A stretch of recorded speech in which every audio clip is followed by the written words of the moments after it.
بسم اللہ الرحمن الرحیم۔ حضرت ابو درداء رضی اللہ تعالیٰ عنہ سے روایت کرتے ہیں کہ رسول کریم صلی اللہ علیہ وسلم نے ارشاد فرمایا، اللہ تعالیٰ بندہ کی طرف اس وقت تک توجہ فرماتے ہیں جب تک وہ نماز میں کسی اور طرف متوجہ نہ ہو۔ جب بندہ اپنی توجہ نماز سے ہٹا لیتا ہے تو اللہ تعالیٰ بھی اس سے اپنی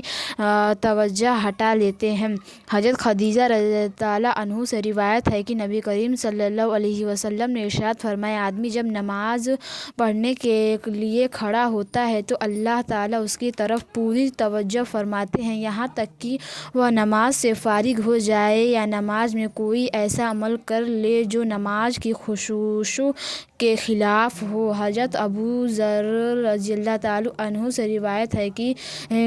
رسول کریم صلی اللہ علیہ وسلم نے ارشاد فرمایا، جب تم میں سے کوئی شخص نماز کے لیے کھڑا ہو تو نماز کی حالت میں بلا ضرور کنکریوں پر ہاتھ نہ پھیرے، کیونکہ اس وقت اللہ تعالیٰ کی خاص رحمت اس کے طرف متوجہ ہوتی ہے۔ حضرت سمرہ رضی اللہ تعالیٰ عنہ سے روایت ہے کہ رسول کریم صلی اللہ علیہ وسلم نے ارشاد فرمایا کرتے تھے کہ جب نماز کی حالت میں سجدہ سر اٹھائے تو اطمینان سے زمین پر بیٹھو، پاؤں کے مل نہ بیٹھو۔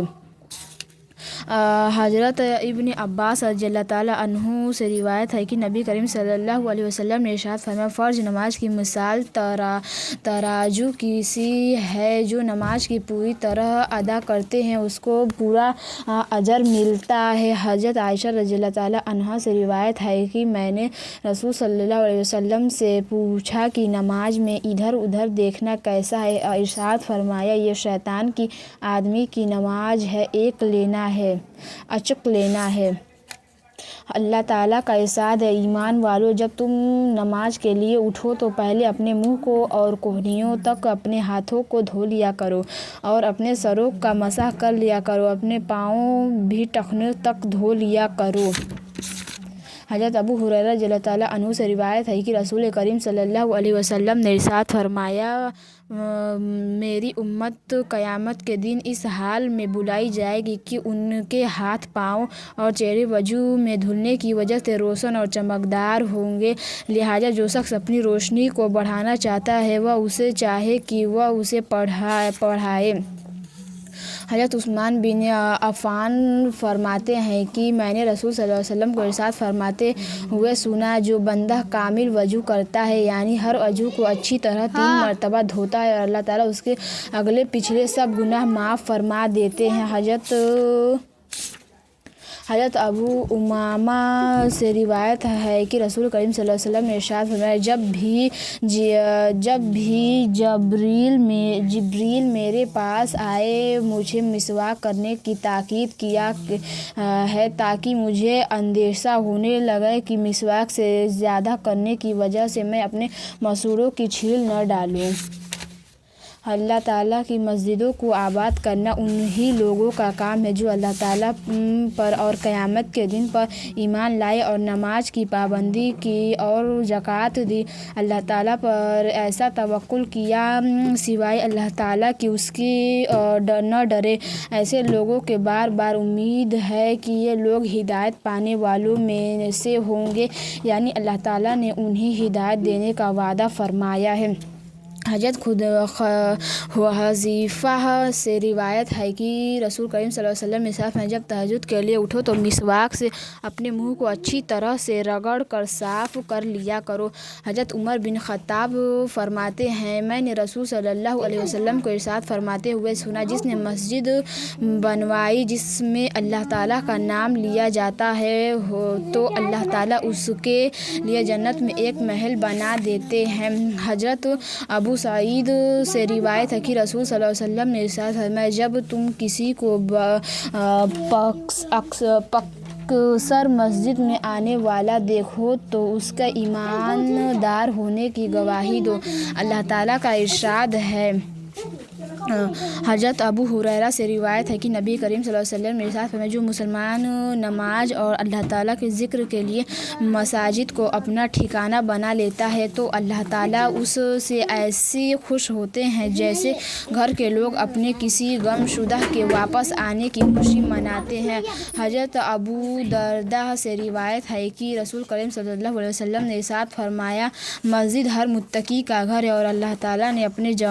ذمہ لیا ہے جس کا گھر مسجد اسے راحت دوں گا، میں اس رحمت صراط کا رستہ آسان کر دوں گا، اپنی رضا نصیب کروں گا اور اس سے جنت عطا کروں گا۔ حضرت ابو سعید خدیجہ رضی اللہ تعالیٰ عنہ سے روایت ہے کہ رسول کریم صلی اللہ علیہ وسلم نے ارشاد فرمایا جو شخص مسجد سے محبت رکھتا ہے اللہ تعالیٰ اس سے محبت رکھتا ہے۔ اللہ تعالیٰ کا ارشاد ہے جس طرح ہم نے کعبہ کو قبلہ مقرر کیا ہے یہ پر اپنی نعمت کو مکمل کیا ہے اسی طرح ہم نے تم لوگوں میں ایک عظیم شان رسول بھیجا ہے جو تم میں سے ہیں وہ تم کو ہماری آیت پڑھ کر سناتے ہیں تم کو نفس کی گندگی سے پاک کرتے ہیں۔ رسول صلی اللہ علیہ وسلم نے ارشاد فرمایا کہ اللہ تعالیٰ نے آپ پر کتاب اور علم کی باتیں نازل فرمائی اور آپ کو وہ باتیں سکھائی ہیں جو آپ نے نہ جانتے تھے اور آپ پر اللہ تعالیٰ کا بڑا فضل ہے۔ رسول صلی اللہ علیہ وسلم سے خطاب ہے اور آپ یہ دعا کیجئے کہ میری رب میرا علم بڑھا دیجئے۔ رسول صلی اللہ علیہ وسلم سے خطاب ہے آپ کہہ دیجئے کہ کیا علم والے اور بے علم برابر ہو سکتے ہیں؟ حضرت عثمان بن عفان سے روایت ہے کہ رسول کریم صلی اللہ علیہ وسلم نے ارشاد فرمایا میں سب سے بہتر شخص وہ ہے جو قرآن شریف سیکھے اور سکھائے۔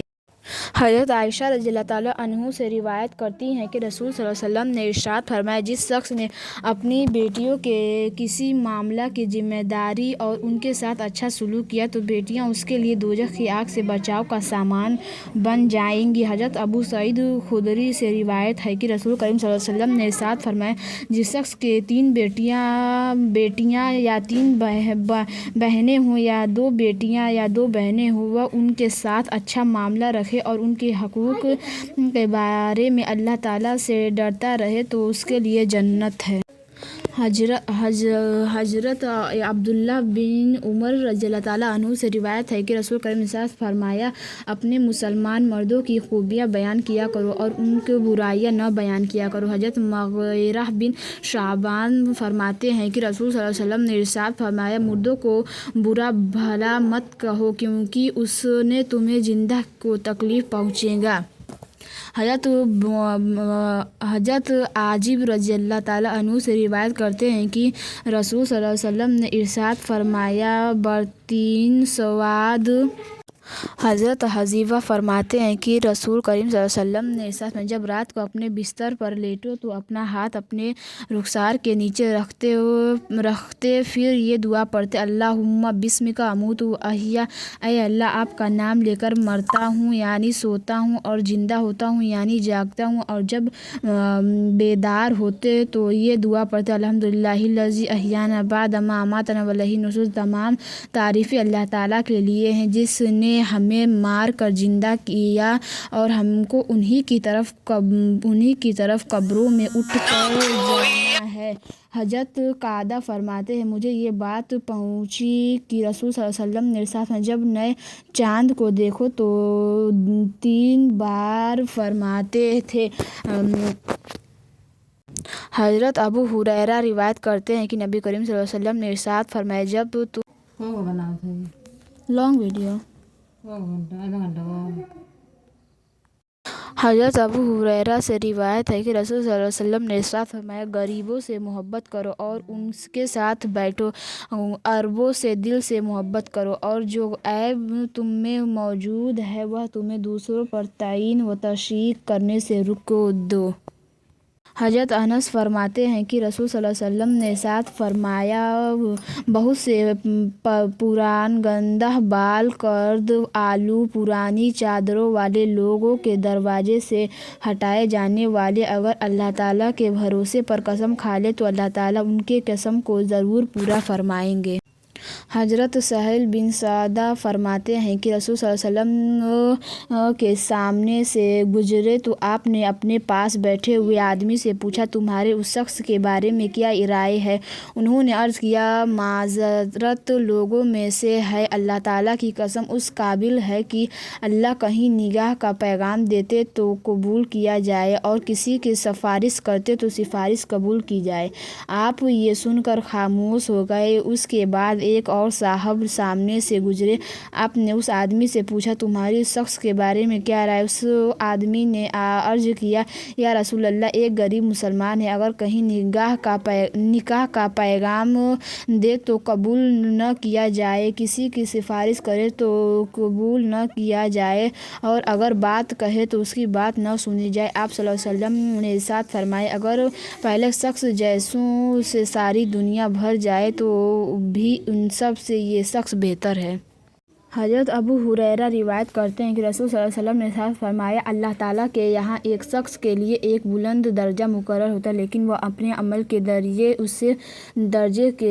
تک نہیں پہنچ پاتا تو اللہ تعالیٰ نے اس کو ایسی چیزیں مثلاً بیماریوں، پریشانیوں وغیرہ میں مبتلا کرتے رہتے ہیں جو اسے ناگوار ہوتی ہیں۔ یہاں